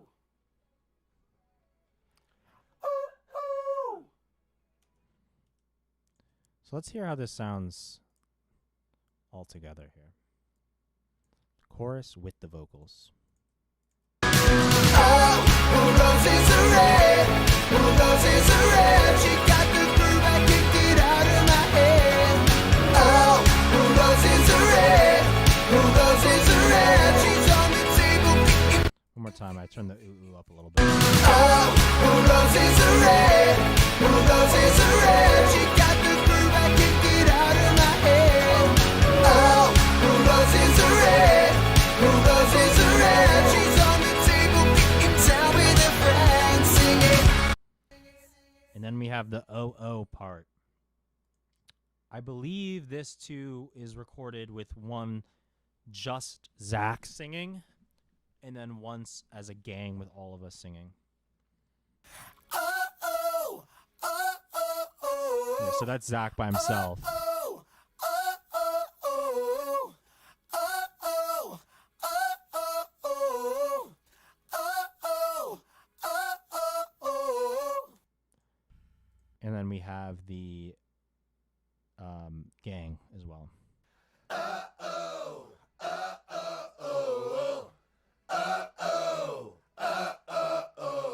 The gang is really for a lot of attitude.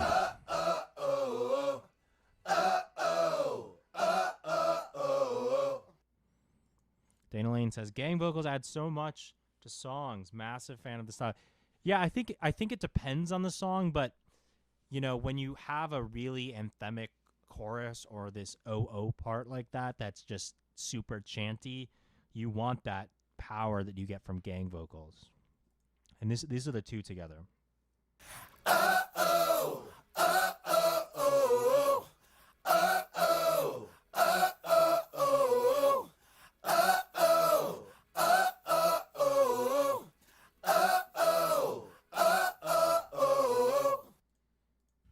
Well, let's listen to it all from the beginning of the chorus. Her roses are red. Her roses are red. She got the groove, I can't get out of my head. Oh, her roses are red. Her roses are red. She's on the table getting down with her friends singing. Oh, oh, oh, oh, oh. Oh, oh, oh, oh, oh.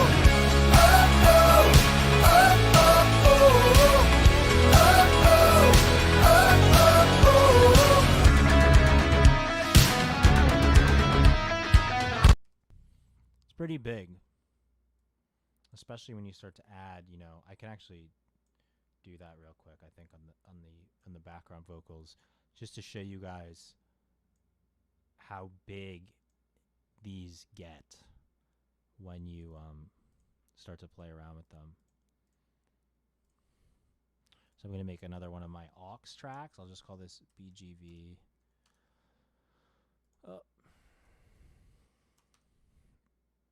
And we will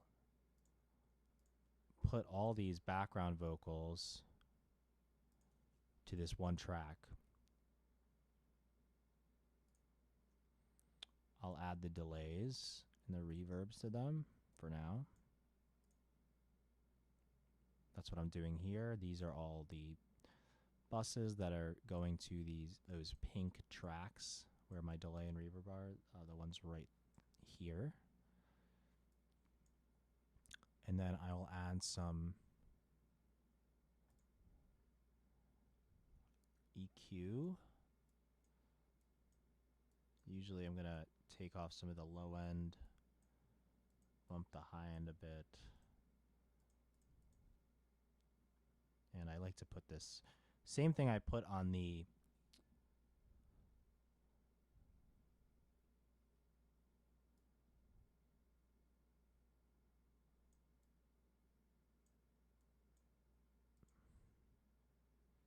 Let's see what this sounds like. This might be a little... I'm kind of doing this a lot faster than you normally would. Oh, her roses are red. Her roses are red. Yeah, you can see it's already a lot. Oh, her roses are red. Her roses are red. Maybe a little too much delay there. Oh, her roses are red. Her roses are red.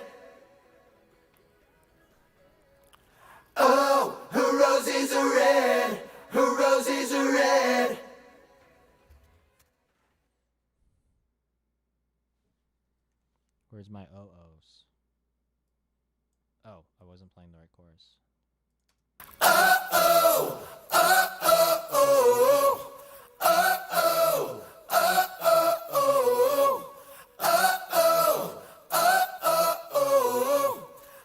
So that's just a little example of, obviously for the real mix and for when I mix, we go much more in depth with what we're doing to the vocals, but that just shows you how when you start with a good foundation of gang vocals or something, you can enhance them and make them so much bigger with plugins and delay and stuff like an EQ.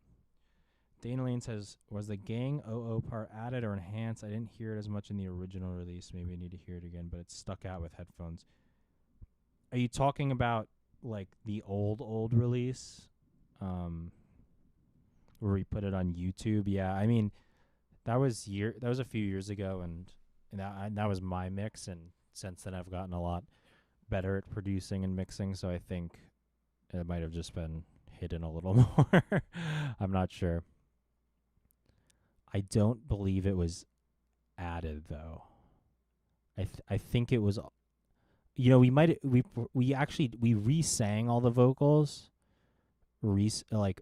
before CLA mixed it, so actually it just might have been that we had a better recording or a better take singing. That might be what it is, plus him mixing them louder, because I think they're a really important part.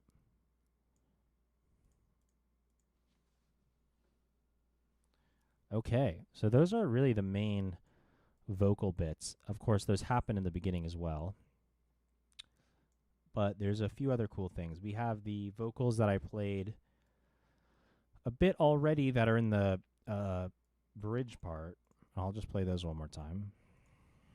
I wanna know, she got me going.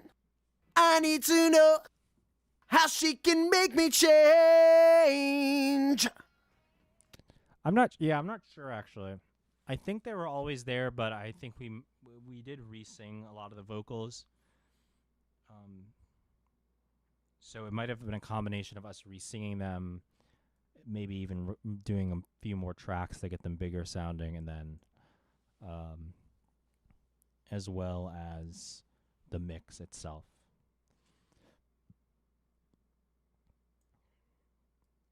Okay, and in the final chorus, we have some ad-lib parts and an end lead.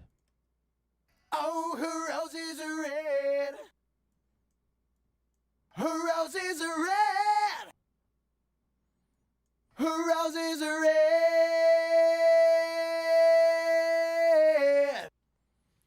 So this is for the very end. And there's another track with that as well. Oh, wow. This is like a party track that I don't think we used. Interesting. Come on now. I don't think that's in the final recording. Actually, I'm not sure. That was like an excitement track. I don't know who came up with that idea. It's pretty funny, though. Let's hear the whole ending, though. We'll even keep the party track in.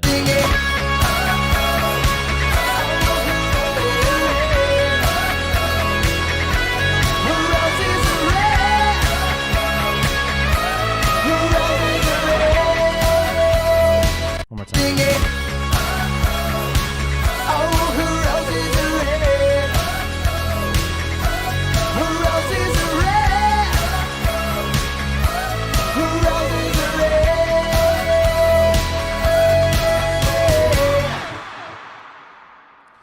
What's cool about this too is the end ad lib going along with that outro solo, and how they culminate together, at a big climax at the very end, and it sounds really cool. I'll just play those two together.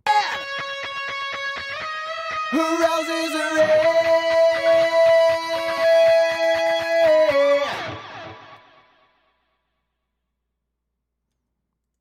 One more time. Roses are red.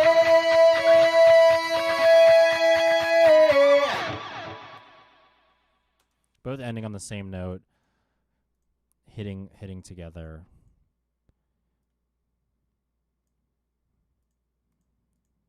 And there's a few other cool little bits here with the vocals. We have in the beginning of the second verse, we have a nice reverse reverb here.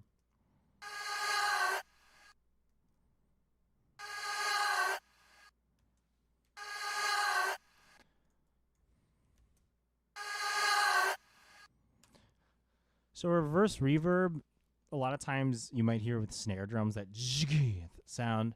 That's you record the reverb from the vocal, and then you flip it around, so it's reversing the tail that's happening from regular reverb. And this goes into the second verse. I never felt this electric. And it hits with a nice big reverberating snare too, so it really is powerful. I never felt this electric. And I'll actually play that with the drum and bass part. It works really well.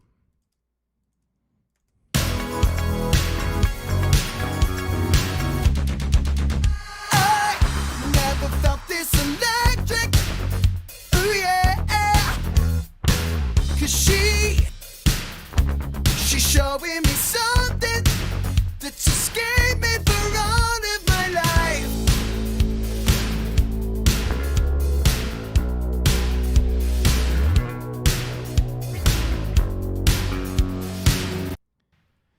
Well, thank you, Dana. Yeah, I mean, that's one of those things where you just need to kind of think of what can help you and what tools you have to make a transition like that.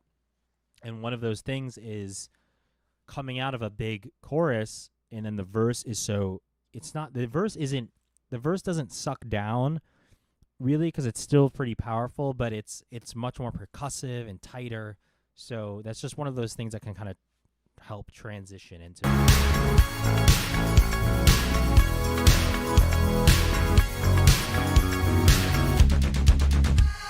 I'm going to play with the guitars now as well.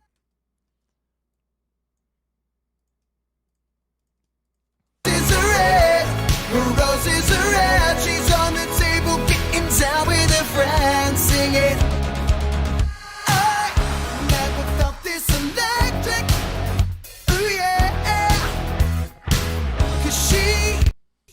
Yeah, that part's very cool.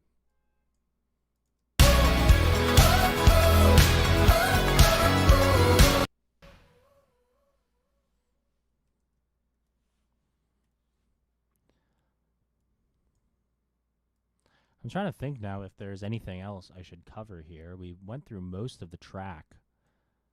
Pretty much, we've heard every track soloed, I believe.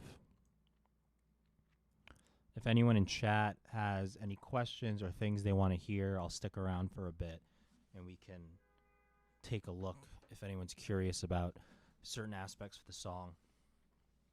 I'll try to see if I can remember any gems.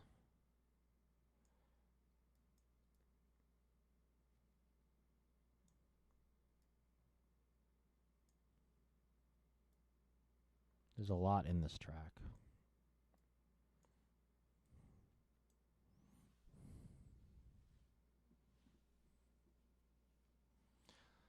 William says, I'm really impressed with how well the synth bass fills in the low end so well. That pulsing along with the real bass really drives the song. Yeah, that's something I've always really liked, is including synth bass with real bass. Because it just gives it that foundation that the real bass can riff over and be on top of. And it's not that you're really hearing the synth bass so much. Some of the songs you'll hear it more as a part, the synth bass, but in this track really, because it's just that pulsing sidechain synth bass, it's letting the bass kind of do what it wants above it, but at the same time it's almost like the real bass is stealing some of that low end from the synth bass. I'll since you asked that question, I'll just play some of the bass again here. I'll do a pre-chorus, verse, pre-chorus, and chorus with the bass.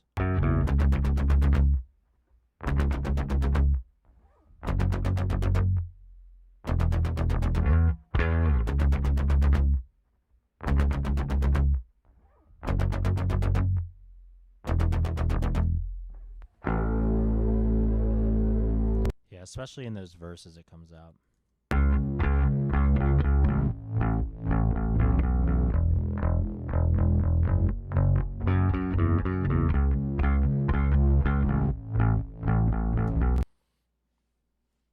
Well, I think that's everything. I'm going to try to wrap up here in a sec, but I will take a few more seconds here for any questions you might have that can't wait while I have the track open. I saw some people mentioning this before, if I'm going to be doing this for other songs, and I will be. I will be doing this for probably every song, hopefully, once the record is out. I think that'll be really fun. I enjoy doing this, and it's fun to go back and look at these sessions and see what we did. I was even surprised by a few things myself.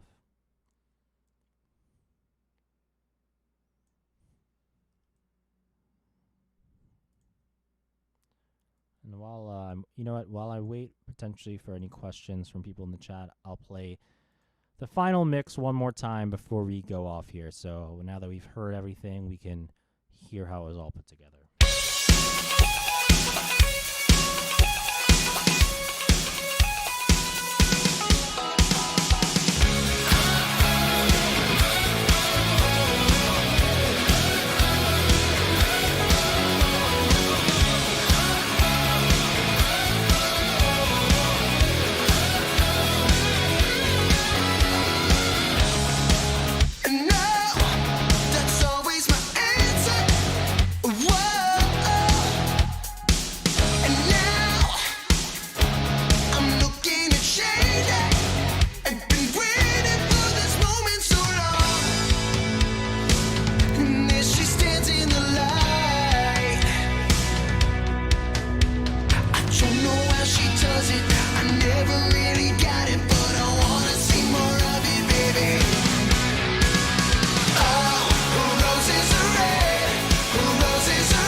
I'm gonna let the song finish, then I'll answer the final two questions.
is the track. So now when you go, those of you who have watched this all the way through, and those of you who are going to watch this later, now when you're listening, go and try to find some of the little hidden parts that I've showed you. So William asked, do you get the full mix back from CLA when it's done minus the plugins? He sends us the master back. He won't actually send me his own Pro Tools session. There's kind of no point for him to do that. So he'll send us the master. This is, at first the process works with, we send him our song, our Pro Tools session. He'll do a first mix. We send him our Pro Tools session and the rough mix I do to give him an idea of the reference for what it is. He'll do a mix. We'll listen, comments, and however that can go on. Some of them it was one mix and done. Some of them there were a few revisions.